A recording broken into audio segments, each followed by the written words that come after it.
Hi there, welcome to Academic Enlightenment. My name is Luis Silva. I am a social studies instructor. I teach US history, world history, Latin American history, African history, European history, as well as government and economics. Today I want to talk to you about World War One weapons technology. This is part one. Please make sure to watch the second part. Today's lesson objectives, or objective in this case, is be able to list and discuss the impact of new technology that was actually used during the First War. It is believed, and that the estimates are that about 40 million casualties were a direct result of the First War. Now this included civilian death, included civilians getting injured. This also included military death and injuries. The world saw a conflict which had never seen before. It lasted from 1914 to 1918. Now I want you guys to see or read this quote, and as it gives you basically a understanding of war. And the quote goes, "Only the dead have seen the end of war." Now it's interesting because throughout human history, or recorded history, humans have always been in conflicts. This involves civil wars, wars between countries, and lately, obviously, like World War One, wars that extended over continents. By the way, this quote is attributed to Plato, but many people dispute that. But regardless, the fact of the matter is that only the dead have seen the end of war. Now, let's move on to the technology, or some of the technology that became relevant, significant during this particular conflict. First, we have the flamethrower, we have machine guns, we have artillery, we have grenades, we have communication, we have tanks and armor, we have aircrafts, we have chemical warfare, we have mortars, we have submarines as well as torpedoes. We also have trench warfare, and this obviously includes barbed wire. And finally, we have shell shock. We are going to be reviewing what shell shock is during the second presentation. So just make sure you're paying attention to all of this. Now, heads up, these are images that do present a graphic visual of the war. On the right hand side, you have two soldiers basically dead, and around them you see barbed wire. This can potentially mean that these soldiers were either trying to escape or trying to run into enemy territory to attack, and they became stuck on barbed wire. Now, with them being stuck there, they became easy ducks basically, and they were just killed by the machine guns that had the potential to fire like so many rounds per minute. So it is important to see this visual. I know it's a little bit graphic, but it gives you an image of the reality of World War One. Now, the other two pictures to the left are remains of soldiers, remains of those young men that went to basically fight countries. Even at the end of the day, they never made it back home. As a matter of fact, the picture at the bottom left, it's the remains of a British soldier that was found sometime after the war, and again it reflects a tragic ending to the life of a young man in this case. The first technological innovation that was put to the test during this war was the flamethrower. By the way, the flamethrower was first displayed by the Greeks in the 1st century CE. It was not something really new, but it was something that was highly developed during the Second War by the Germans. And this was a mechanical device designed to project a long, controllable stream of fire. It basically was used to burn people. It was used to discourage people from getting close to you. And its main use was to chase men out of the trenches. This war was basically a trench warfare, especially in the areas of France, where French soldiers, as well as British soldiers, as well as German soldiers, they were digging holes in order to protect themselves from being killed by machine guns and other weapons of that particular time. The only problem with the flamethrower, it was very unstable. What do I mean by this? Well, if you see the two images right here, you have two different individuals who are using the flamethrower. If the wind was actually blowing in your direction and you were actually fired that direction, the fire may actually come back and burn you. So it was an unstable weapon, but it was very effective when used properly.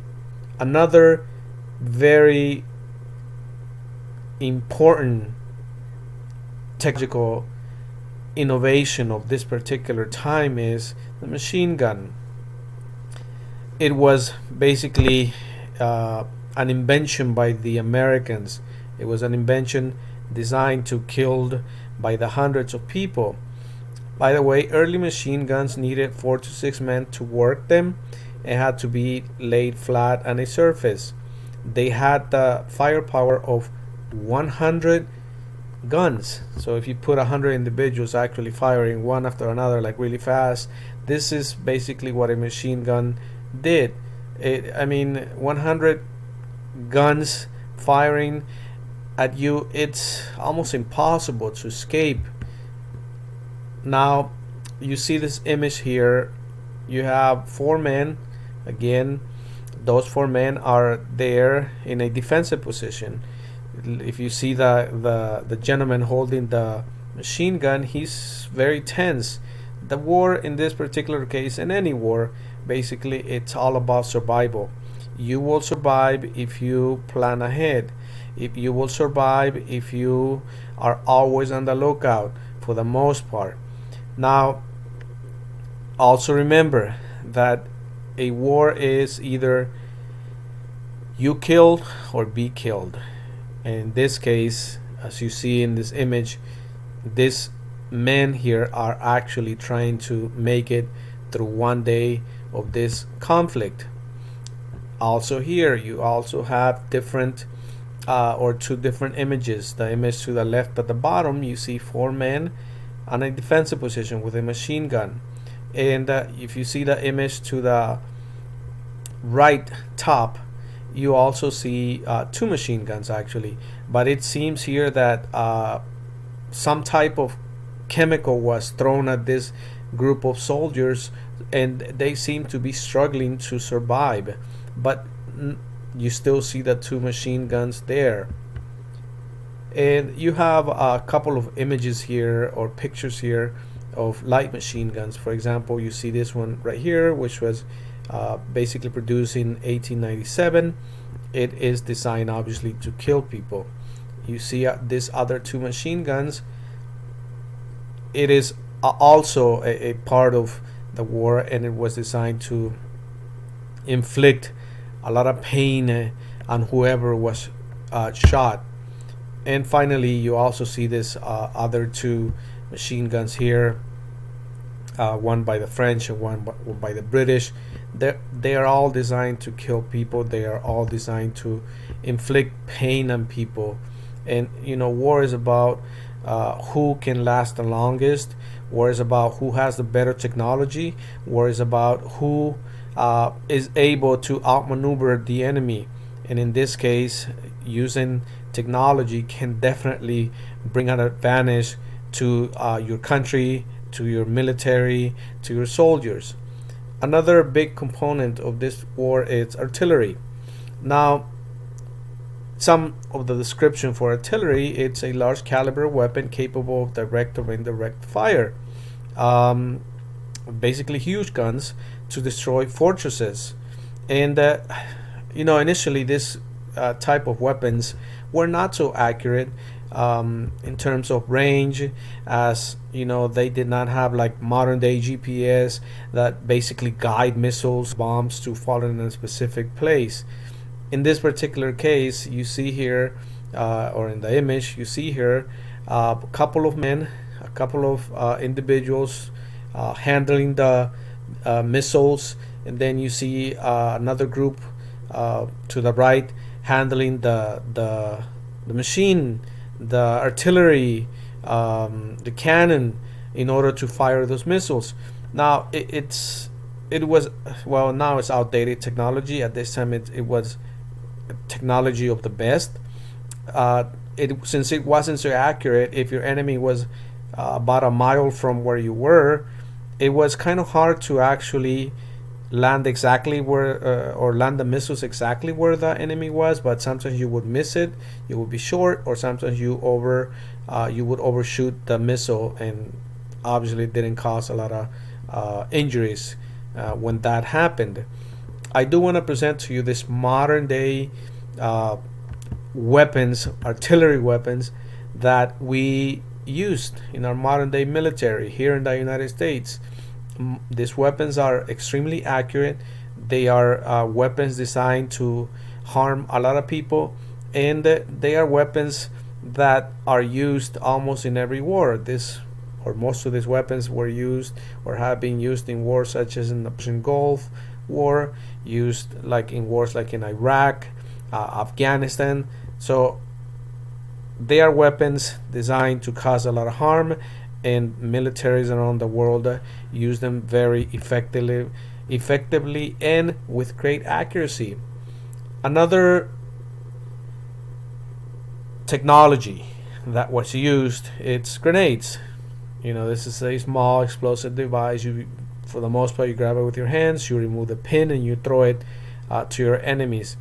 It was a weapon well suited for trench warfare, as you would try to reach your enemies this way and cause a lot of damage to the area where it lands. And if somebody's there, you can potentially kill this person. If you do not kill this person, you can potentially harm them in such a way that they may lose an arm, they may lose a leg, and it's a painful way to live after being hit by a grenade, if you actually survive. And this is an image again of grenades, and they don't seem like they're really heavy, but they're easy to throw. They're easy to inflict pain on your enemy. Now, communication. This is very important. In modern warfare, communication is extremely vital. What do I mean by this? Well, you need communication in order to send orders to your troops. You need communication in order to tell your troops what they need to do if there's a change of plans. Now, modern day, the military has well advanced technology, and they can basically send out directions and send out signals to their men out there fighting on the front of the battlefield, and tell them what to do. And during this particular time, new methods included the telephones and wireless radio. This was important, as commanders, the headquarters, they would be able to send direct messages to troops out there. So communication, it's fundamental in order to win a war. As you can see here in this image, you have two men. One is sitting down, he has like a radio there, and out of that radio you see like cables coming out to the left, and it seems like he's writing something. So he's probably sending some type of signal or some type of information to his troops, or he's receiving information to let the troops know what they need to do on the battlefield. Another very important technological innovation or advancement was the tank. The tanks were actually invented by the British, and they were used for the first time in this war. Tanks were huge metal platforms armed with cannons and machine guns, and they were used to attack trenches without endangering the troops.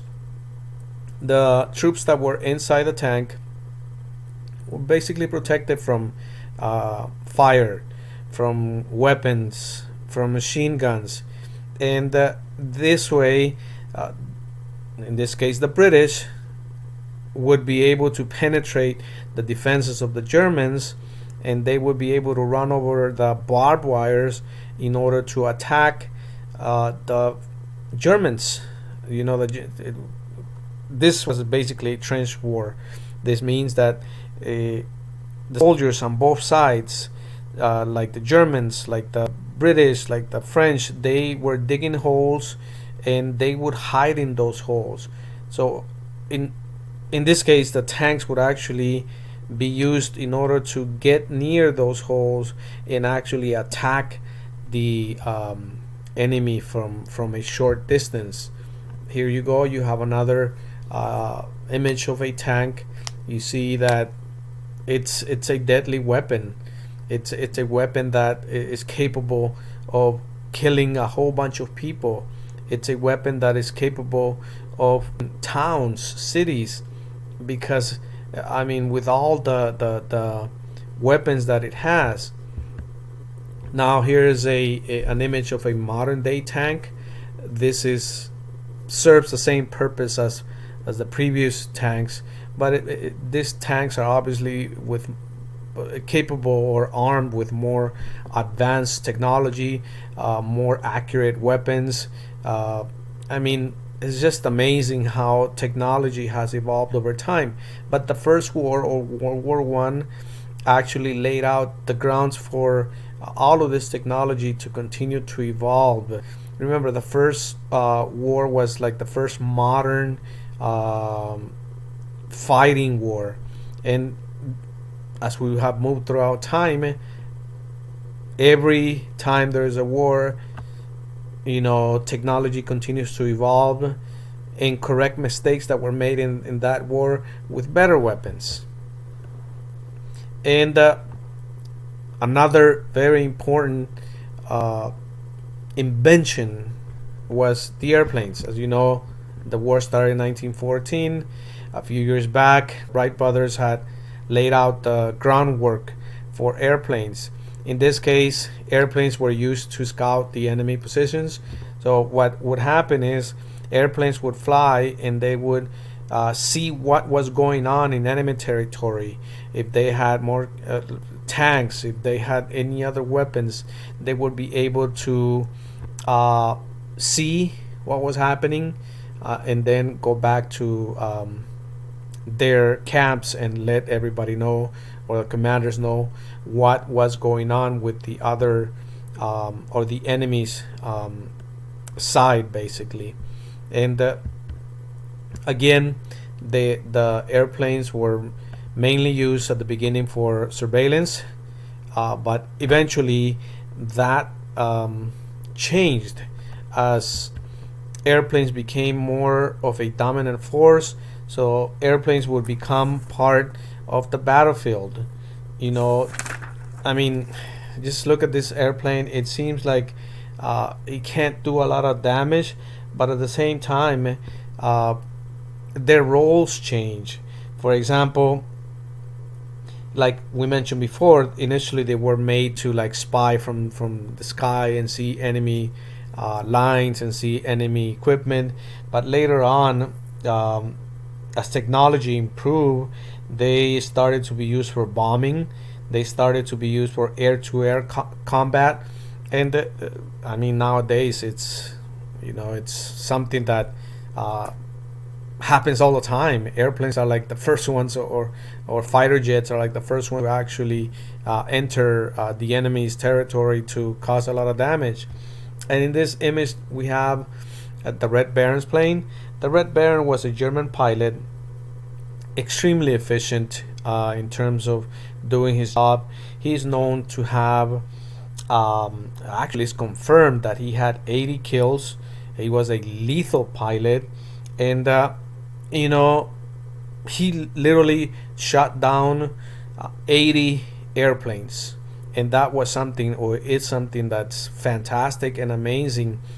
But you know, everything comes to an end, and the life of a pilot was very limited. In this time, in 1918, he was actually killed. You know, again, I mean, airplanes became a dominant force during the war.